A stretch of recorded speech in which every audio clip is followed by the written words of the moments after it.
கர்த்தாவே, இந்த நாள் தொழுகை உமக்கு பிரீதியாகவும் எங்கள் ஒவ்வொருக்கும் ஆசீர்வாதமாக இருக்க கர்த்தர் உதவி செய்துள்ளோம். கர்த்தர் எங்களை வல்லமையாக எடுத்து பயன்படுத்தும். ஆவியினாலும் வல்லமையினாலும் எங்களை நிறைத்தருளும். இயேசுவின் நாமத்தில் கேட்கிறோம் எங்கள் ஜெபங்கள் நல்ல பிதாவே, ஆமென். 79வது பாடலை பாடுவோம்.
நூற்றி 19வது சங்கீதம் 33 துவங்கி 40 முடிவுள்ள வசனங்களை நாம் முறையாக படிக்கலாம். பாடல் புத்தகத்தில் 207வது பக்கம்.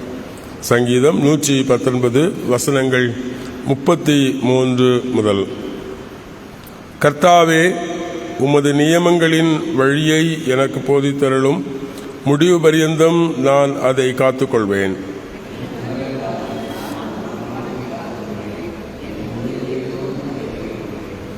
உமது கற்பனைகளின் பாதையில் என்னை நடத்தியருளும். அது எனக்கு பிரியம்.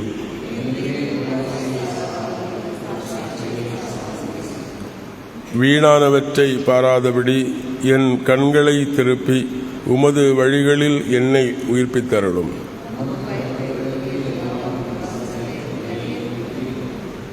நான் அஞ்சுகிற நிந்தையை விலக்கியருளும். உமது நியாய தீர்ப்புகள் நலமானவை. இதோ உமது கட்டளைகள் மேல் வாஞ்ச இருக்கிறேன். உமது நீதியினால் என்னை உயிர்ப்பித்தருளும். பிதாவுக்கு குமாரனுக்கு பரிசுத்தாவிக்கு மகிமை உண்டாவதாக. ஆதியிலே இப்போதும் எப்போதுமான சதா காலங்களாக இருக்கிறபடியே, ஆமேன். இது நாளுக்கென்று நான் வாசிக்கப்படும்படி தெரிந்து கொண்ட முதலாவது வேத பகுதி பவுலப்போஸ்தலன் கொலோசு திருச்சபைக்கு எழுதின நிருபம் 3ஆம் அதிகாரம் 22 துவங்கி 25 முடிவுள்ள வசனங்கள். கொலோசியர் 3ஆம் அதிகாரம் 22 துவங்கி 25 முடிய.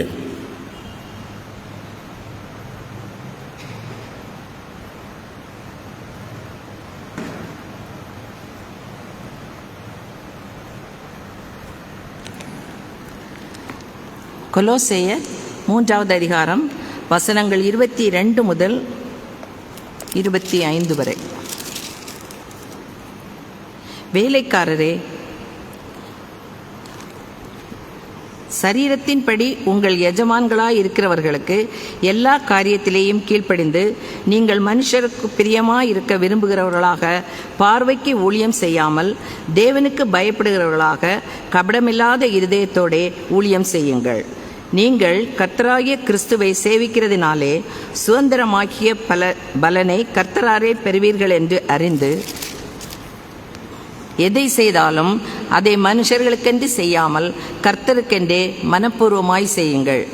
அநியாயம் செய்கிறவன் தான் செய்த அநியாயத்திற்கேற்ற பலனை அடைவான், பட்சபாதமே இல்லை என்பதே.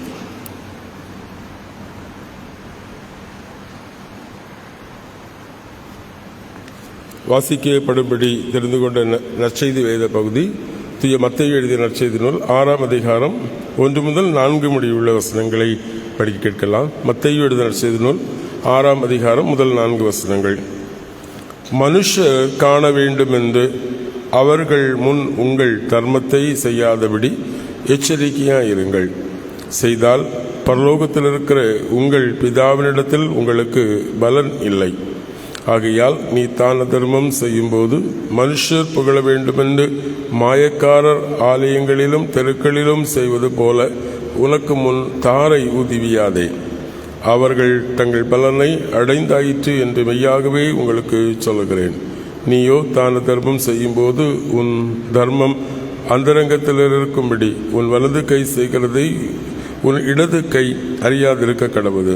அப்பொழுது அந்தரங்கத்தில் பார்க்கிற உன் பிதா உனக்கு பிரதிபலன் அளிப்பார் என்பதே. இணைந்து நம்முடைய விசுவாசத்தை அறிக்கை செய்வோம். பரலோகத்தையும் பூலோகத்தை படைத்த சர்வல்ல பிதாவாகி கடவுளை விசுவாசிக்கிறேன். அவருடைய ஒரே குமாரனும் நம்முடைய ஆண்டவருமாகிய இயேசு கிறிஸ்துவை விசுவாசிக்கிறேன். இவர் பரிசுத்த ஆவியினால் கற்பத்தில் பவித்து கன்னிமரியாத்தில் பிறந்து பொந்தி பிலாத்தின் கீழ் பாடுபட்டு சிலுவையில் அறையுண்டு மரித்து அடக்கம் பண்ணப்பட்டார். பாதாளத்தில் இறங்கி 3 நாள் மருத்துவருந்து வித்தெழுந்தார். பரத்துக்கேறி சர்வல்ல பிதாவாக தன்னுடைய வலது வசை விற்றிருக்கிறார். அவ்விடத்திலிருந்து உயிரோரையும் மருத்துவரையும் நியந்திருக்க வருவார். பசுத்த ஆவியாரை விசுவாசிக்கிறேன். பொதுவான பசுத்த கிறிஸ்தவ சபையும் பசுத்தவானுடைய ஐக்கியமும் பாவ மன்னிப்பும் சரீர விடுத்தவரும் நித்திய ஜீவனோடு விசுவாசிக்கிறேன். ஆமீன். பிதாவாகிய கடவுளிடமிருந்தும் குமாரனாகிய கிறிஸ்து இயேசுவிடமிருந்தும் உங்கள் அனைவருக்கும் கிருபையும் சமாதானமும் உண்டாவதாக. ஆமீன்.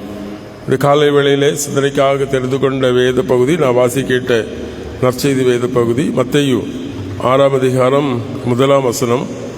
மனுஷர் காண வேண்டும் என்று அவர்கள் முன் உங்கள் தர்மத்தை செய்யாதபடி எச்சரிக்கையாயிருங்கள் என்பதை தலைவணங்கி கர்த்தரை நோக்கி ஜெபிப்போம். அன்பு நிறைந்த எங்கள் நல்ல கடவுளே, தேவரீர் நீர் எங்கள் பார்வைகளை தெளிவுபடுத்துகிறீர். உம்மை பார்க்க, உலகத்தை பார்க்க, ஆண்டவர் உம்முடைய அதிசயங்களை காண நீர் கிருபை தருகிறீர். ஆண்டவரே, உம்முடைய பார்வைக்கு நாங்களும் அருமையானவர்களாய் வாழ ஆண்டவர் தவ காலத்திலும் வசனத்தின் வழியாக எங்களுக்கு துணை புரியும். நாங்கள் சிந்திக்கிற வசனங்கள் ஆண்டவரே உம்மால் நாங்கள் பார்க்கப்படும்படி எங்களை உம்முடைய கரங்களில் ஒப்புக் கொடுக்கிறோம். இயேசு கிறிஸ்துவின் திருப்பாத பணிந்து தாழ்மையை கேட்கிறோம் எங்கள் ஜெபங்கள் நல்ல பிதாவே. ஆமென். கிறிஸ்து இயேசுவுக்குள் பிரியமானவர்களே, பார்வை பலவேளையிலும் நாம் பார்க்கிற பார்வை அல்ல நம்முடைய உள்ளங்களிலே அல்லது நம்முடைய மன விருப்பங்களிலே எழுகின்ற பார்வை. பொதுவாக எல்லா மனிதர்களும் அவர்கள் பார்க்கிற பார்வை மற்றவர்களுடைய கண்களிலே தாங்கள் புகழப்பட வேண்டும், தாங்கள் மற்றவருடைய கண்களிலே பெருமைக்குரியவர்களாக இருக்க வேண்டும், மற்றவர்களுக்கு முன்பாக மேன்மை நிறைந்தவர்களாக இருக்க வேண்டும் என்று விரும்புகிறார். ஆகவே மனுஷன் என்ன நினைக்கிறான்?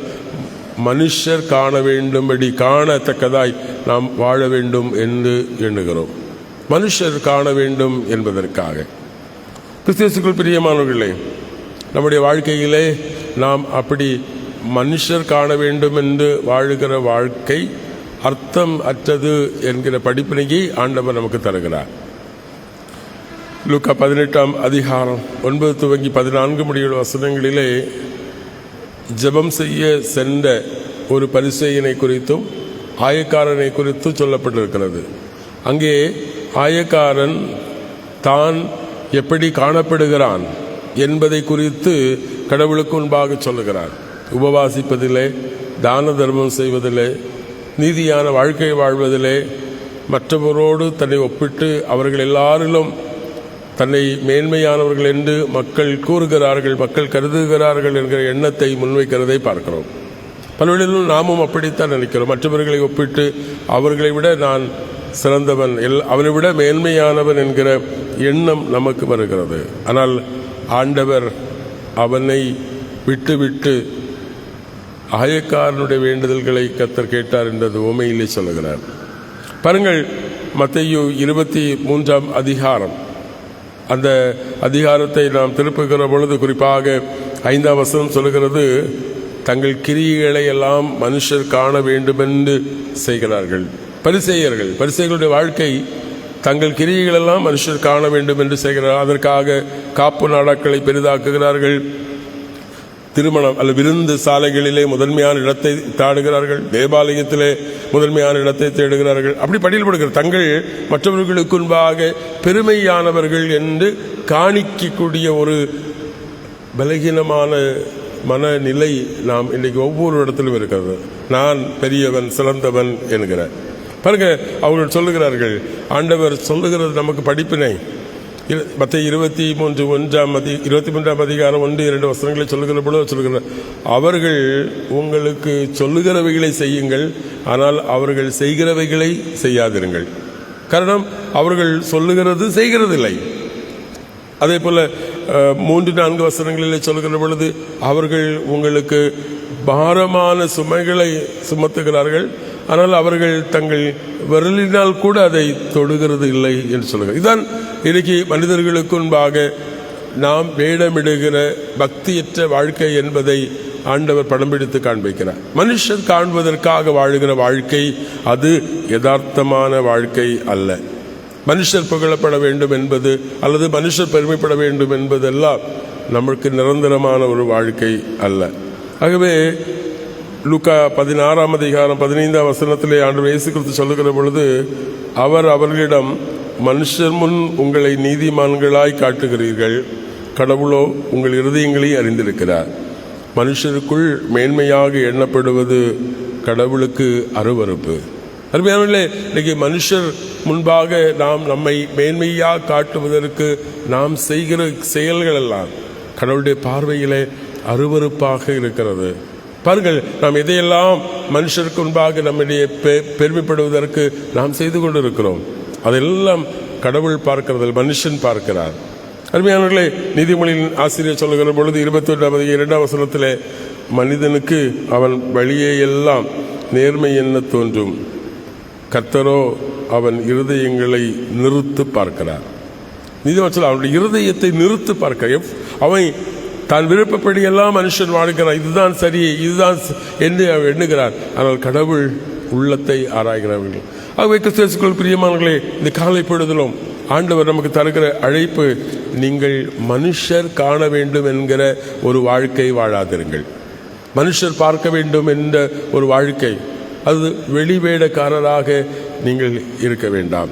வேதம் சொல்லுகிறது, மத்தேயு 6:4 சொல்கிறது, அந்தரங்கத்தில் பார்க்கிற உன் கடவுள் உன்னை பார்க்க, அந்தரங்கத்திலே கடவுள் உன்னை பார்க்க, உன் உள்ளத்தை, உன்னுடைய வாழ்க்கையை கடவுள் பார்க்க அழைக்கப்படுகிறார். லூக்கா 19 அதிகாரம் சகீயுனுடைய அந்த நிகழ்வை லூக்கா வர்ணிக்கிற பொழுது அவனுக்கு ஆசை கடவுளை பார்க்க வேண்டும், இயேசுவை பார்க்க வேண்டும் என்று அவன் ஆசை. ஆனால் அவன் குள்ளனாக இருந்தபடினாலே அவனை பார்க்க முடியவில்லை. ஆகவே இயேசுவை பார்ப்பதற்காக காட்டத்தி மரத்தில் ஏறி தன்னை மறைத்து கொண்டிருக்கிறான்.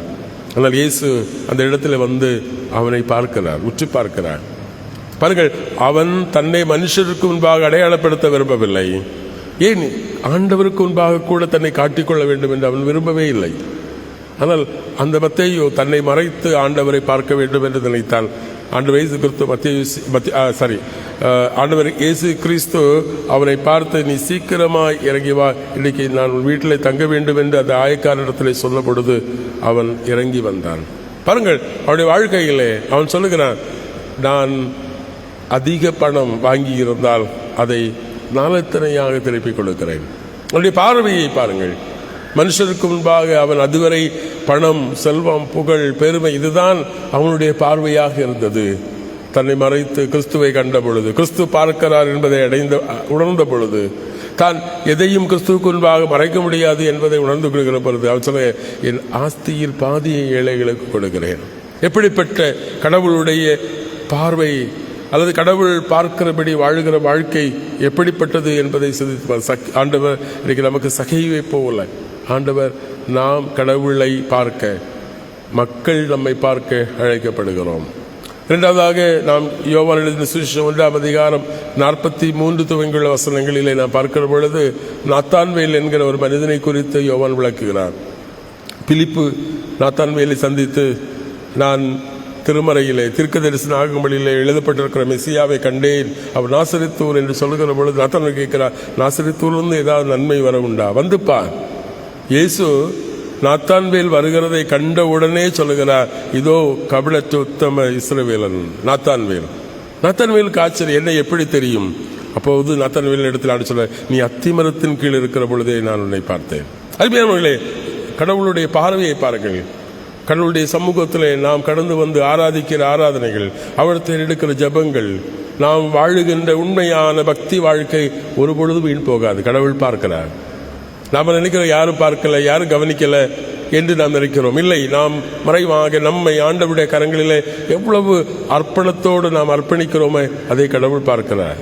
பாருங்கள், நாத்தான்வேல் இந்த உரையாடல் மிக சுவாரஸ்யமாக இருக்கும். அவர் சொல்லுகிறார், ஆண்டவரே ரபி என்று சொல்லுகிற பொழுது, அது பகுதி நிறைவு செய்கிற பொழுது, நான் உன்னை அத்திமரத்தின் கீழ் கண்டதினாலே என்னை நம்புகிறாய், இதைவிட பெரியவைகளை காண்பாய்.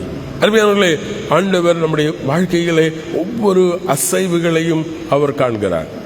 சங்கீதக்காரன் சொல்லு, நான் உட்கார்ந்து இருக்கிறது, எழுந்திருக்கிறது, நடக்கிறது, படுக்கிறது எல்லாம் நாம் சிந்திப்பதற்கு முன்பாகவே அவர் நம்முடைய சிந்தனையை அறிகிறார்.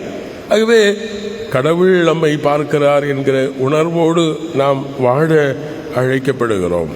கிறிஸ்துவுக்குள் பிரியமானவர்களே, கொலோசியர் 3ஆம் அதிகாரத்திலே சொல்லுகிறார் 22ஆம் வசனத்திலே, வேலைக்காரர்களே உங்கள் எஜமானனுக்கு அழகாக சொல்லுகிறார், மனுஷர் பார்க்கும்படி கீழ்ப்படியாதீர்கள், மற்றவர்கள் பார்க்கிறபடி வேலை செய்யாதீங்க, கீழ்ப்படியாதீங்க. அவர் சொல்லுகிற பொழுது அவர் சொல்லுகிறார், பார்வைக்கு ஊழியம் செய்யாதிருங்கள்.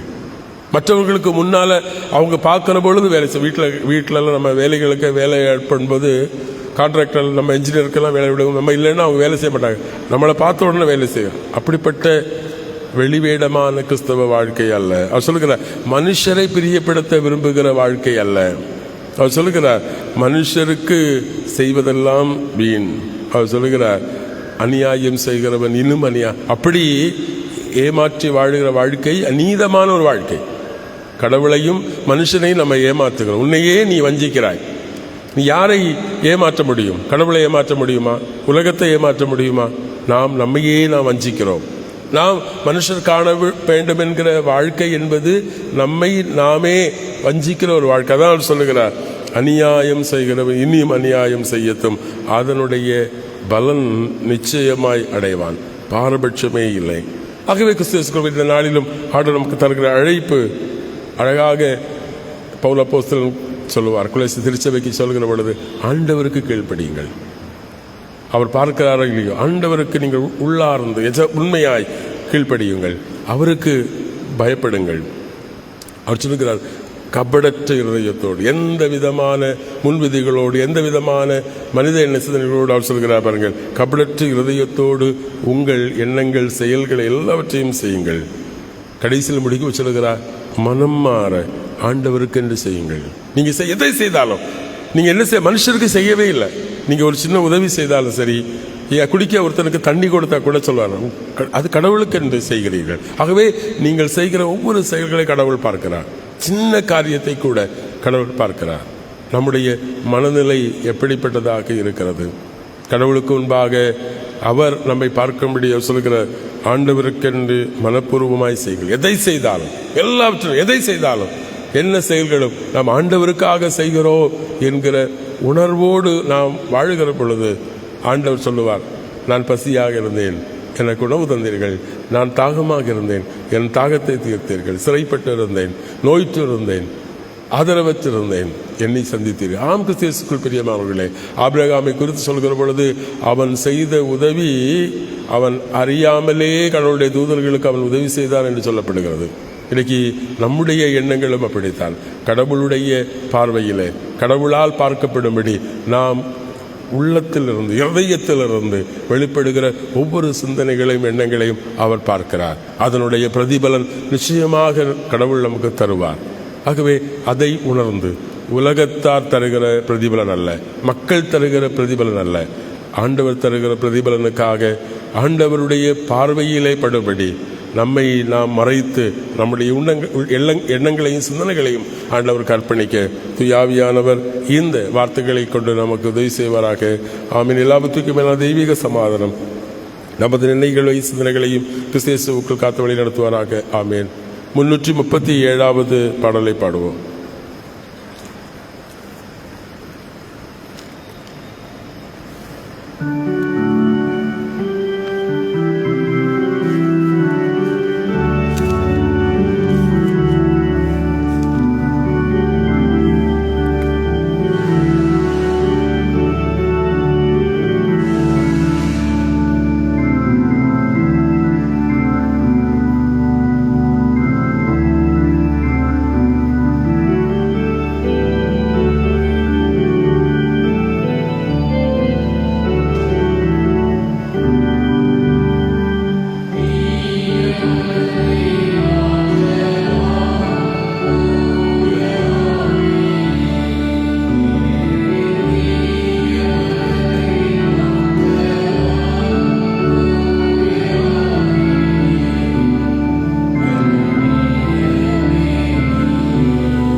கர்த்தரை நோக்கி நாம் ஜெபிப்போம். இரக்கமுள்ள எங்கள் நல்ல கடவுளே, மனுஷர் காண வேண்டும் என்கிற வாழ்க்கை அல்ல, அந்தரங்கத்தில் பார்க்கிற கடவுள் பார்வைக்கு படும்படி எங்கள் வாழ்க்கையை சீர்படுத்திக் கொள்ள இந்த தவ காலத்திலும் ஆண்டவர் தருகிற அழைப்பிற்காக உமக்கு நன்றி சொல்லுகிறோம். மனுஷரால் புகழப்படுகிற புகழும் பெருமைப்படுத்தப்படுகிற நிகழ்வுகளும் பாராட்டப்படுகிற பாராட்டுகளும் நிரந்தரம் அல்ல என்பதை நாங்கள் உணரவும் என்னுடைய வாழ்க்கையில் ஆண்டவருக்காக எங்களை முழுமையாய் அர்ப்பணித்து இருதயபூர்வமாய் மனப்பூர்வமாய் எங்கள் எண்ணங்களும் செயல்களும் வெளிப்படுகிற பொழுது கடவுள் அதன் பிரதிபலனை நிச்சயமாய் எங்களுக்கு தருகிற தேவனாக இருக்கிறீர், எங்களை பார்க்கிற கடவுளாக இருக்கிறீர் என்பதை நாங்கள் உணர்ந்து கொண்டு மாயக்காரரை போல பரிசேயர்களைப் போல ஆண்டவரே வெளி வேடக்காரர்களாக நாங்கள் இராதபடி எங்கள் முகத்திரைகளை நாங்கள் கிழித்து எங்கள் வேடங்களை களைந்து ஆண்டவரே யதார்த்தமாய் நாங்கள் எங்கள் தவறுகளை உணர்ந்து உடைய சமூகத்தில் எங்களை அர்ப்பணிக்கிறோம். ஆண்டவரே உயர்ந்த ஒரு உள்ளத்தை எங்களுக்கு தாரும், மேன்மையான ஒரு வாழ்வை எங்களுக்கு தார். இது தவக்காலம், எங்கள் வேஷத்தை களைக்கிற ஆண்டவரே யதார்த்தமாய் எங்களை வெளிக்காட்டுகிற ஒரு தருணமாய் தேவரீர் எங்களுக்கு அமைத்து ஒவ்வொரு நாளும் உம்முடைய வசனத்தை கொண்டு எங்களை வழிநடத்தும். இந்த காலை வேளையிலும் உம்முடைய சன்னிதானத்தில் கடந்து வந்து செபிக்கிற ஒவ்வொரு மக்களை கர்த்தர் கண்ணோக்கி பார். இந்த நாள் அவர் ஒவ்வொருடைய வாழ்க்கையிலும் ஆசீர்வாதமாக இருக்க கிருபை செய்யும். அவருடைய குடும்பங்கள், உறவுகள், சொந்தங்கள் எல்லாரையும் ஆண்டவர் ஆசீர்வதிப்பீராக. குறிப்பாக தூர இடங்கள், வெளியூர்களிலே, கடல் தூர தேசங்களில் வசிக்கிற குடும்பங்கள் ஒவ்வொரு சொந்தங்களையும் ஆசீர்வதியும். அவர்கள் இருக்கிற இருப்பிடங்களிலே, அவருடைய வாழ்வுகளிலே, பணிகளிலே, மேற்கொள்கிற பயணங்களிலே, வாழ்வின் தேவைகளிலே எல்லாம் கர்த்தர் கூட இருக்கும். ஒவ்வொரு நாளும் இந்த அதிகாலை தொழுகையிலே தூர இடங்களில் உற்சாகத்தோடு ஆண்டவரே செவிமடுக்கிற நம்முடைய பிள்ளைகள் ஒவ்வொருடைய வாழ்க்கையிலும் கர்த்தர் பெரிய காரியங்களை செய்ய ஆண்டவரை நாங்கள் ஜெபிக்கிறோம். எங்கள் குடும்பங்களில் பலகீனங்களோடு வியாதிகளோடு இருக்கிற மக்களை சந்தியும். வயோதிக பெற்றோர்களை ஆண்டவர் உடைய கரங்களில் ஒப்புக் கொடுக்கிறோம். கர்த்தர் நீர் பாதுகாத்துக் கொள்ளும். ஆண்டவரே சுகவீனங்களோடு மருத்துவமனைகளிலே அனுமதிக்கப்பட்டு சிகிச்சை பெற்று வருகிறவர்கள், இல்லங்களிலிருந்து தொடர்ந்து சிகிச்சை பெற்று வருகிற யாவரையும் கர்த்தர் கண்ணோக்கி பாரும். உடைய கண்களிலே தயவு கிடைக்கட்டும். ஆண்டவரே எங்கள் குடும்பங்களில் தந்திருக்கிற வாலிப பிள்ளைகளை ஆசீர்வதியும். நல்ல உயர் கல்வியை தாரும், வேலை வாய்ப்புகளை ஆசீர்வதித்தாரும். ஏற்ற காலங்களிலே குடும்ப வாழ்க்கைகளை அமைத்து ஆண்டவரை அவருடைய எதிர்காலம் சிறக்க அருள் தாரும். கர்ப்பஸ்திரிகளையும் ஆண்டவர் நீர் கண்ணோக்கி பாரும். படிக்கிற பிள்ளைகள் அவருடைய கல்விகளை ஆசீர்வதி. மீண்டும் ஒரு பொதுத் தேர்வை சந்தித்துக் கொண்டிருக்கிற எங்கள் பிள்ளைகளோடு உங்களுடைய இறைப்பசொல் அறிவாய் தங்கியிருக்கட்டும். நல்ல எதிர்காலத்தை அமைத்து தாரும். சிறு பிள்ளைகள், கைக்குழந்தைகளையும் ஆண்டவர் ஆசீர்வதியும். இதனால் எங்கள் உழைப்பு, தொழில்கள், நாங்கள் மேற்கொள்கிற பயணங்கள், எங்கள் வாழ்வின் தேவைகள் எல்லாவற்றிலும் கர்த்தர் நீர் கூடையிரும். ஆண்டவர் எங்களை குறைவில்லாதபடி வழி நடத்தும். குறிப்பாக எங்கள் திருச்சபையின் திருப்பணியுடைய ஊழியங்களையும் கர்த்தர் நீர் பொறுப்பெடுத்துக் கொள்ளும். ஒவ்வொரு சங்கங்களின் ஊழியங்களையும் ஆண்டவர் நீர் பொறுப்பெடுத்துக் கொள்ளும். திருச்சபை எல்லா ஊழிய தேவைகள் சந்திக்கப்படும்படி தேவன் நீர் கிருபை தர வேண்டுமாக ஜெபிக்கிறோம். ஆண்டவரே இன்று தங்கள் பிறந்த தினங்கள் மற்றும் திருமண தினங்கள், இந்த நாளில் தங்கள் வாழ்க்கையில் விசேஷத்த நாளை கருதுகிற நம்முடைய பிள்ளைகள் யாவரையும் கர்த்தர் கண்ணோக்கி பாரும். அவரவருடைய வாழ்வுகளிலே, குடும்பங்களிலே, உறவுகளிலே கர்த்தாவின் நன்மைகளும் ஆசீர்வாதங்களையும் அவர்கள் நிமித்தமாய் தாரும். அநேக ஆண்டுகளை கண்டு ஆண்டவரே தங்கள் வாழ்க்கையில் இறை ஆசிகளை பெற்று கடவுளுக்கு நன்றி சொல்ல ஆண்டவர் நீர் கிருபை தாரும். இது பகல் முழுவதும் ஆண்டவர்களுக்கு துணையாகிறோம். மீண்டும் நன்றி நிறைந்த இருதயத்தோடு உம்முடைய சன்னிதானத்தில் வந்து உம்மை போற்றி துதித்து ஆராதித்து உம்முடைய திருப்பாதத்தில் எங்களை வணங்கி தாழ்த்தி ஒப்புக் கொடுக்கும் வரை கர்த்தர் எங்களை பொறுப்படுத்தும். உம்முடைய தூருடைய பணிவுடைய பாதுகாப்புகளை தாரும். குறை குற்றங்கள் எல்லாவற்றையும் பொறுத்துக் கொள்ளும். நாங்கள் கேட்க மறந்த எல்லா நன்மைகளையும் எங்களுக்கு தாரும். இயேசுவின் நாமத்தில் கேட்கிறோம் எங்கள் ஜெபங்கள் நல்ல பிதாவே, ஆமென். பரமண்டலங்களில் இருக்கிற எங்கள் பிதாவே, உம்முடைய நாமம் பரிசுத்தப்படுவதாக, உம்முடைய ராட்சியம் வருவதாக, உம்முடைய சுத்த பரமண்டலத்திலே செய்யப்படுவது போல விலை செய்யப்படுவதாக. அன்றவீடுகள் ஆகாரத்தை எங்களுக்கு தாரும். எங்கள் கடனாளிகளை நாங்கள் மன்னிக்கிறது போல எங்கள் பாவங்களுக்கு மன்னியும். எங்களை சோதனைக்கு உட்பட நாமத்தையும் ரட்சித்துக் கொள்ளும். ராட்சியம், வல்லமை, மகிமை என்னிடையே ஆமீன். நம்முடைய ஆண்டவராகிய இயேசு கிறிஸ்துவின் கிருபையும் பிதாவாக்களுடைய அன்பும் தூயாவியானுடைய அந்யோன்யம் வழியிடத்தில் சமாதானம் உங்கள் அனைவரோடும் இன்னும் நிறைவாய் தங்கியிருப்பதாக. ஆமீன். என் ஆத்துமாவே கர்த்தரை ஸ்தோத்திரி, என் முழுமை பரிசுத்த நாமத்தை ஸ்தோத்திரி. என் ஆத்துமாவே கர்த்தரை ஸ்தோத்திரி, அவசிய சகலவற்றையும் மறவாதே. ஆமீன். கர்த்தாவின் சமாதானங்களோடு இருப்பதாக. சமாதானத்தோடு சென்று வாருங்கள்.